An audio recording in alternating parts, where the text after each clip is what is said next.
Speaker ও deputy speaker নির্বাচনে প্রার্থী মনোনয়নের দায়িত্ব সংসদ নেতা তারেক রহমানের উপর ছেড়ে দিয়েছেন সরকার দলীয় এমপিরা।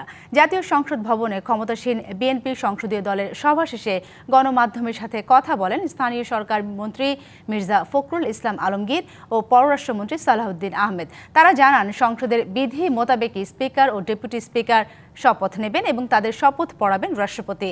আর সরকার দলীয় চিফ হুইপ নুরুল ইসলাম জানান, এবারে সংসদ হবে প্রাণবন্ত।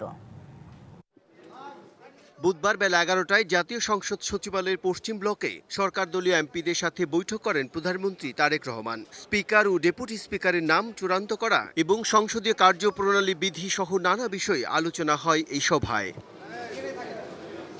সভায় সভাপতিত্ব করেন সংসদ নেতা ও প্রধানমন্ত্রী তারেক রহমান। রেওয়াজ অনুযায়ী সংসদের প্রথম অধিবেশন সামনে রেখেই সংসদীয় দলের এই গুরুত্বপূর্ণ বৈঠক। পরে গণমাধ্যমের সাথে কথা বলেন এমপিরা। সংসদ নেতা মাননীয় প্রধানমন্ত্রী প্রারম্ভিক স্বাগত বক্তব্যের মধ্য দিয়ে অধিবেশনের সভাপতি কে হবেন বিধি মোতাবেক তিনি উপস্থাপন করবেন, আহ্বান করবেন। সংসদের বিধি মোতাবেক যে সমস্ত স্পিকার এবং ডেপুটি স্পিকারকে শপথ গ্রহণ করাবেন রাষ্ট্রপতি।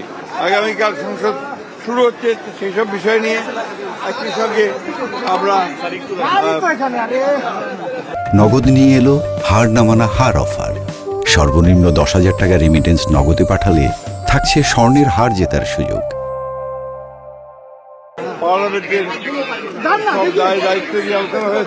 পরে সংসদের এলডি হলে আনুষ্ঠানিক ব্রিফ করেন সরকার দলীয় চিফ হুইপ নুরুল ইসলাম। তিনি জানান, এবারে সংসদ হবে প্রাণবন্ত।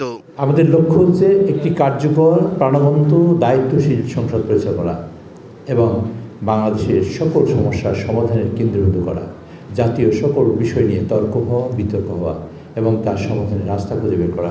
বৈঠকে সরকারের নীতি নির্ধারণী বিষয়ে এমপিদের দিক নির্দেশনা দেন সংসদ নেতা ও প্রধানমন্ত্রী তারেক রহমান। আমাদের মাননীয় প্রধানমন্ত্রী আজকে একটা দিক নির্দেশমূলক বক্তব্য রেখেছেন। Bijan Kumar Das, DBC news, Dhaka.